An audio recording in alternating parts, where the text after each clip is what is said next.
doctor. Sí, fístula enterocutánea. Ya, una aclaración previa. Para los que han estado viniendo, digamos, al hospital de Juliaca, han visto lo que es una fístula.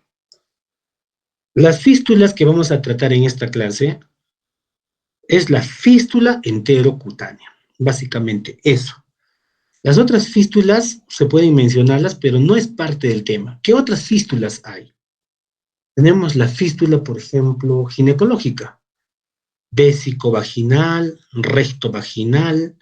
Entonces, esas fístulas son de manejo ginecológico. No la vamos a tratar. Las fístulas ureterocutáneas, nefrocutáneas, ¿no? Entonces, esas urinario-cutáneas tampoco las vamos a tratar. Esas fístulas son para esas especialidades. Hay otro tema dentro de lo que es cirugía general, que es la fístula perianal. Tampoco la vamos a tratar, porque la fístula perianal es para el siguiente año, va a necesitar otro tipo de clases, va acompañado con lo que es el absceso perineal, las hemorroides y todo eso. Vamos a hablar de la fístula enterocutánea, porque es un tema, va de la mano con lo que son heridas complejas que hemos tratado hace un poco. Básicamente, la fístula enterocutánea, como su nombre dice, es una fístula que viene desde alguna porción del intestino o del sistema digestivo hacia la piel, ¿ya? Una fístula es una comunicación anormal entre dos superficies epitelizadas. Es decir, es un trayecto anormal donde puede circular líquido normal o anormal. En este caso, la fístula enterocutánea desde el aparato gastrointestinal hacia la piel, ¿ya? Y puede ser por un periodo mayor a 24 horas, inclusive. Bastante mortalidad, sí, y algunas pueden ser también no quirúrgicas y son quirúrgicas. Puede ser la complicación de una cirugía previa. Puede ser también secundaria a una ileitis, una enfermedad de Crohn, por presencia de cuerpos extraños que han pasado al aparato digestivo y han logrado perforar y salen hacia afuera, por presencia de radiaciones en el tratamiento coadyuvante de cáncer, por presencia de infecciones como las tuberculosis, por presencia de neoplasias, por presencia de abscesos intraabdominales producidos por una apendicitis, diverticulitis, isquemia. Y si a esto coadyuva algunos factores predisponentes del paciente, obviamente se va a instalar rápidamente la fístula enterocutánea. ¿Ya? Entonces, si las causas fueron postquirúrgicas, el 60% es por una falla en la sutura intestinal. No se ha, digamos, presentado bien los principios de Halsted. Esto me gusta a mí preguntarlo siempre, entonces por si acaso se los dejo, muchachos. Principios de Halsted, ese acrónimo, ustedes lo van a tener presente. Les estoy avisando una pregunta. ¿Por qué? Si un cirujano tiene presente los principios de Halsted en su cirugía, casi nunca va a tener complicaciones de fístulas enterocutâneas, ¿ya? Pero si no, va a tener laceraciones, dehiscencia del muñón, mala anastomosis, etcétera, o presencia de abscesos. Obviamente ha faltado a los principios de Halsted y va a tener presencia de fístulas. Algunos factores de riesgo para la presencia de fístulas enterocutáneas, la presencia de una peritonitis. Las reintervenciones van a ser siempre más peligrosas. Una mala manipulación de órganos internos, malas suturas empleadas, mala nutrición del paciente. Un cirujano inexperto, por ejemplo, va a operar mal. Entonces son factores de riesgo para la presencia de fístula enterocutánea, ¿ya? Y todo lo que sucede para que haya daño en la piel, obviamente pues se inflama, malnutrición, se abre y se abre hacia la piel. Entonces una fístula, un paciente hace durante 1 o 2 días presencia de hilio, si es que es en el intestino, tiene dolor abdominal, náuseas, vómitos, presencia de fiebre, taquicardia y una peritonitis. Y el líquido que drena por la herida hay que identificarlo. Si es por el esófago, obviamente habrá salida de saliva. Si es en el estómago, habrá bastante salida de lo que es ácido clorhídrico, etcétera, y va a irritar y quemará, hará una dermatitis perilesional. Si es duodeno vía biliar, presencia de un líquido amarillo verdoso, que es el líquido biliar. Si es el yeyuno alto, verdoso, pero en este caso con grumos, ¿no? Porque ya hay digestión. Si es en el ilion terminal, el líquido es más mostaza, marrón, más oscuro. Y si es en el colon, el líquido de la fístula es fecaloideo. ¿Listo? Un momentito, por favor.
A ver, entonces el líquido que drena es importante diferenciar. Entonces los colores, las cantidades nos van a indicar más o menos de qué se trata, de dónde está saliendo el nivel. Y hay una prueba que es importante, que se llama la prueba de color. La prueba de color es darle al paciente, por ejemplo, beterraga, que es lo que más utilizamos. Antes se usaba azul de metileno, se le hacía ingerir. Se toma el tiempo, ¿no? De la hora que ingiere y el tiempo en que sale el líquido. Si el líquido sale antes de los 20, 25, como se llama, 20 minutos, por ejemplo, decimos que es una lesión alta, es yeyuno. Más allá de la media hora, podemos decir hasta los 40 minutos, que es en ilion. Más allá de una hora, 2 horas, decimos también que puede ser, aparte, si tenemos que es contenido fecaloideo, entonces es una lesión o una fístula enterocutánea baja. ¿Por qué es importante esto? Mientras más alto es más grave, es más difícil cerrar por toda la carga de líquido que hay a nivel de duodeno, a nivel de yeyunio, ¿ya? Entonces, los de más bajo se van a cerrar rápidamente y mejor, pero los de más alto van a persistir y muchas veces van a requerir una cirugía de cierre quirúrgico de fístula. ¿Cuánto más o menos producimos nosotros de saliva, jugo gástrico, bilis, jugo pancreático, duodeno, yeyuno? Los valores son variables. Por ejemplo, dice acá en este cuadro la saliva 2000, el jugo gástrico de 100 a 4000. ¿Y por qué no consideramos también 2000? La bilis me parece que está muy bajo acá, generalmente es de 20 centímetros por kilogramo de peso. El jugo pancreático también. En el duodeno otra vez a 2000, en el yeyuno de 100 a 9000. Variable, ¿no? Pero consideren ustedes más o menos unas cantidades de 8 a 9 litros diarios que salen por el jugo gástrico desde los diferentes órganos. Entonces, eso nos permite a nosotros clasificar de su débito de cada tipo de fístula. Bueno, en clasificación de fístulas, acá tienen un cuadro de congénitos, adquiridos, internos, externos, etcétera, ¿no? Entonces, hablamos de fístula externa alta por su posición por encima del ángulo de Treitz. Por encima del ángulo de Treitz, es decir, duodeno, estómago, todo ello, es alto. Y bajo por debajo del ángulo de Treitz. Pero no por ser bajo, en este caso debajo del ángulo de Treitz, es poco grave.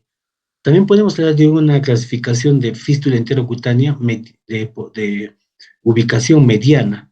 De ubicación mediana podemos hablar de todo el intestino delgado solamente, del ángulo de Treitz hacia válvula ileocecal. Y una fístula baja, sí hablar de colon solamente. Pero mejor decir fístula duodenocutánea, fístula yeyuno cutánea, iliocutánea de ilio o fístula enterocutánea cuando hablamos de colon. Inclusive a las de colon llamamos fístulas estercoráceas, porque son salida de material fecaloideo. Entonces, por ejemplo, ¿no? Este paciente, por ejemplo, con exposición de intestino, se abrió una pared del intestino y sale la fístula hacia ni siquiera hacia la piel, sino hacia el aire, no hay piel. Entonces, en este caso se llama fístula enteroatmosférica. Fístula enteroatmosférica. Entonces, lo más importante acá es que según el gasto, cuando el gasto es bajo, cuando es menor a 200 mililitros, ustedes pueden deducir si en 24 horas es 200 mililitros, ¿cuánto ha goteado por hora? Más o menos de un centímetro. Un centímetro por hora. ¿Qué tipo de orificio puede salir un centímetro por hora? ¿Cuántas gotas hacen un centímetro? 20 gotas. Entonces hablamos de un goteo de una gota cada 3 segundos aproximadamente. Entonces es un orificio puntiforme, pequeño, lo que hace que sea una fístula que tiene buen pronóstico. Por lo tanto, es una fístula de bajo gasto cuando decimos que es solamente 200 mililitros en 24 horas. Por lo tanto, es una fístula que va a cerrar, va a cerrar.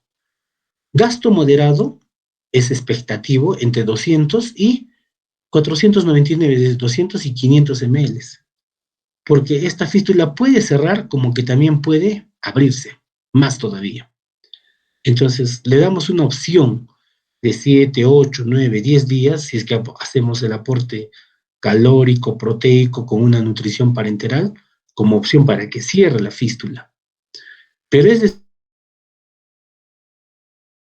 cerrar, si van a querer lo que es una intervención quirúrgica. Ya le hemos dicho entonces por sus localizaciones. Y ahí tienen las fístulas de dehiscencias, niños, adultos, se abrieron y hacen la fístula. Antes inclusive se hacía lo que es la fistulografía. Se puede hacer, pero generalmente ya cayó en desuso. Ya cayó en desuso. Para un cierre quirúrgico generalmente ya no esperamos la fistulografía, sino hacemos un cierre de inmediato, ¿no? Fistuloscopía tampoco, ya no se hace, ya no se hace. Entonces el objetivo es el manejo del paciente con fístula, es tratar de cerrar mediante un tratamiento médico, lo que es con una limpieza y con lo que es nutrición. La cuestión nutricional aquí es muy importante y la cuestión del control de la sepsis. La cuestión nutricional es muy bueno manejar cuando un paciente, digamos, llega con fístula, hacer un manejo nutricional perihospitalario. Tanto antes de la cirugía, mejor dicho, antes de la cirugía previa, se puede manejar a un paciente hospitalizado antes de la operación. 7, 8 días de nutrición parenteral para aumentar sus posibilidades de recuperación. Y postquirúrgico, continuar con la nutrición parenteral hasta el día 20. Entonces nos va a ayudar haciendo el cierre quirúrgico para que el cierre sea mejor. Y obviamente con la limpieza adecuada va a ayudar mucho mejor. Y con la nutrición muchísimo mejor. ¿Y qué es lo que pasa con un paciente con fístula? Obviamente se pierde líquidos, más de 500. Hay que hacer la reposición de líquidos. Hay que hacer el control de AGA y electrolitos. Hay que hacer la reposición de carbohidratos, proteínas y grasas que requiere el paciente. Entonces hay que hacer una nutrición parenteral. Obviamente acompañar con los antibióticos adecuados y con el control local de la herida, porque la fístula comienza a digerir la piel por donde sale. Entonces hay que hacer un tratamiento de la dermatitis periostomal. Manejar, ¿ya?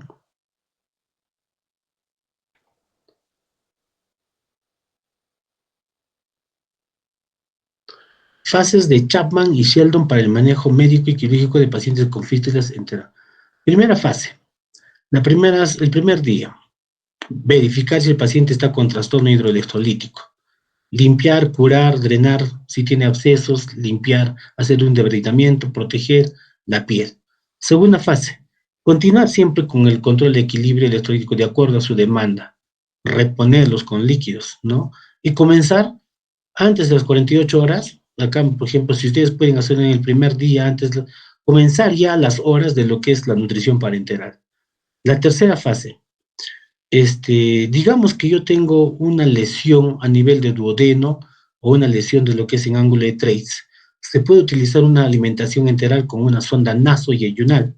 Obviamente se hace con una guía ecográfica, se hace con una guía radiológica. Entonces hacemos la no sonda nasoyunal para una alimentación enteral, es decir, alimentos licuados o sustancias proteicas líquidas para poder nutrir al paciente. ¿Ya? En la cuarta fase hay que mantener el aporte nutricional, seguir controlando la sepsis en caso de que la fístula no cierre. Muchas veces hasta podemos hacer ostomías de alimentación, una gastrostomía, una yeyunostomía, en el caso de que no se cuente, por ejemplo, con sondas nasoyeyunales. Pero suplir, tratar siempre de tener lo que es una vía oral o una vía entérica para alimentación es mucho mejor que una nutrición parenteral. Se ha hecho de todo para poder nutrir a los pacientes. Ahora existe, por ejemplo, el preparado que se llama el Smog-Caviden. Es una presión, es una situación ya prácticamente hasta en venas periféricas se puede colocar. Antes se utilizaba, por ejemplo, el octreótido, que es un análogo de la somatostatina, para evitar, digamos, de que los órganos como el páncreas, el estómago, el hígado, todos disminuyan sus secreciones. De tal manera que al no tener tanta carga, se cierra prontamente. Entonces se le deja al paciente en NPO más octreótido, pero se ha visto que la influencia del octreótido no es tan buena. Entonces, con un manejo adecuado, todo se puede llegar a cerrar, hacer un cierre espontáneo de la fístula, si es que es de bajo gasto o de gasto moderado. Pero si es alto, generalmente termina con un cierre quirúrgico. ¿Ya? Ahí tienen entonces los factores favorables y desfavorables para lo que es el cierre quirúrgico, cierre espontáneo de las fístulas enterocutáneas. Ahora, en el manejo del estoma, lo que se ha salido, muchas veces se puede hacer dirigido algunos estomas cuando no alcanza intestino hacia la piel, se puede hacer, como se llama, una fístula o una fístula entero dirigida, ¿no? Una ostomía dirigida o una ostomía apoyada con drenaje tubular. Se puede hacer, pero si digamos tenemos una fístula que se puede abocar el intestino, es mucho mejor todavía. ¿Qué problemas tenemos cuando tenemos una fístula enterocutánea? El problema es la cuestión de la piel que se quema. Entonces, hay sustancias inclusive ahora protectoras de la piel, películas protectoras que van a ayudar a que no se queme la piel. Entonces, colocar una bolsa sellada, hermética, una bolsa de reservorio, que es la bolsa de colostomía, va a ayudar. Y si tenemos dermatitis periostomal, se puede utilizar muchas sustancias que van a ayudar al aislamiento de los líquidos gástricos y las enzimas que existen en los líquidos, tanto sea duodenales, pancreáticos, para evitar que lesionen y provoquen una dermatitis periostomal. Se ha utilizado desde muy tempranos cremas de caraya, cremas de aluminio. Entonces, hay otras sustancias, que ahorita no tengo el nombre, que son como ahora utilizamos como películas, por ejemplo, para poder proteger la piel, ¿no? Entonces, un 40-80%, por ejemplo, casi siempre terminan en un tratamiento quirúrgico de algunas fístulas. Si vemos que hay deterioro del paciente, si vemos que ya le hemos podido controlar durante unos 10 días la sepsis y vemos que está mejor nutrido, podemos intentar hacer lo que es el cierre del intestino. Si es que la fístula es mayor, hay persistencia, hay que entrarlo cuanto antes.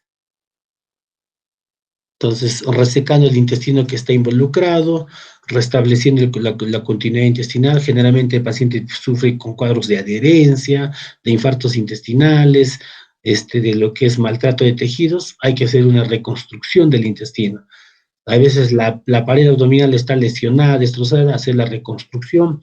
Si se puede poner malla, colocamos, libramos aquellas asas que están adheridas, tratar de dejar todo lo más sano de tejido posible, ¿no? Debridar y dejar drenajes para que no se contamine nuevamente el abdomen. Y eso sería, muchachos, referente entonces a lo que es fístulas. ¿Alguna pregunta?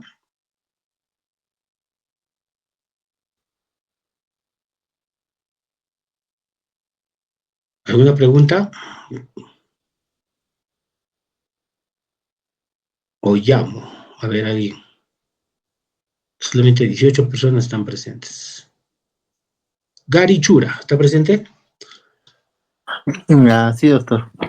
¿Alguna pregunta, Gary? ¿Alguna duda sobre el último tema? No, no, pues, Todo tranquilo. ¿Cuándo decimos una fístula de bajo gasto, Gary? cuando es de menor a 200 ml por litro.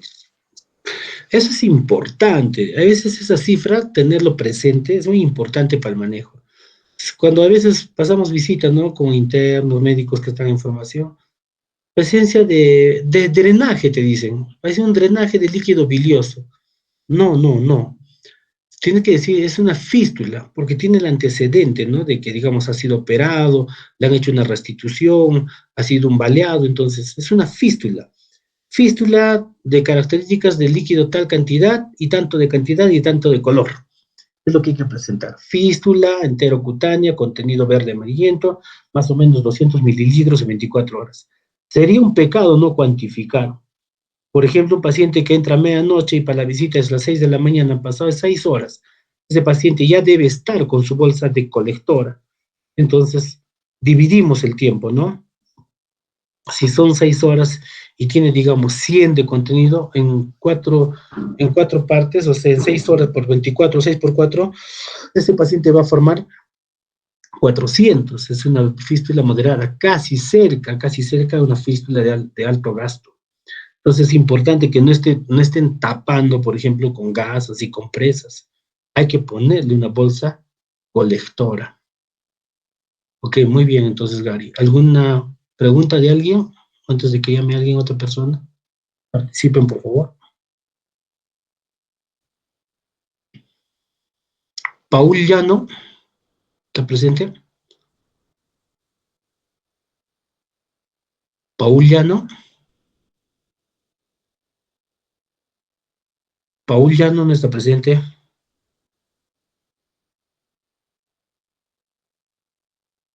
No presente. Rino Guino Luque. Buenas noches, doctor, presente. Buenas noches. ¿Alguna pregunta, Rino? ¿Algún comentario? Mm, creo que nada, doctor. Nada. Cuando tú operas una fístula, ¿qué cuidados debes tener cuando vas a hacer una cirugía de un cierre quirúrgico de fístula? Que es la pregunta que va a venir también en examen, ¿no? Mm, cuidados, dijo cuidados de la fístula en una cirugía, ¿verdad, doctor? Sí, la Por técnica quirúrgica. la técnica quirúrgica. ¿Qué hacemos con una fístula? Se tiene, por ejemplo, el escenario. Tienes un hueco del intestino, tienes una alteración de la pared abdominal, tienes una contaminación de la cavidad abdominal. ¿Qué vas a hacer? Entonces, controlar la infección y la sepsis, o la complicación de esto podría ser, ¿no? Limpiar, ¿no? La cavidad. Limpiar, o sea, hacer un buen drenaje de los abscesos intraabdominales. Otro, ese paciente va a tener intestinos adheridos, la adhesiolisis, o sea, limpiar y colocar intestinos separándolos y colocando en su sitio. Otro, la resección del intestino dañado y hacer una buena anastomosis. Otro, reconstrucción de la pared abdominal, ¿ya? Reconstrucción de la pared abdominal. Y siempre hacer un cierre de pared sin tensión y colocación de mallas si el caso lo requiere. Todos esos aspectos tiene que hacerlo el cirujano. Tiene que hacerlo el cirujano cuando hace un cierre quirúrgico de fístula. A ver,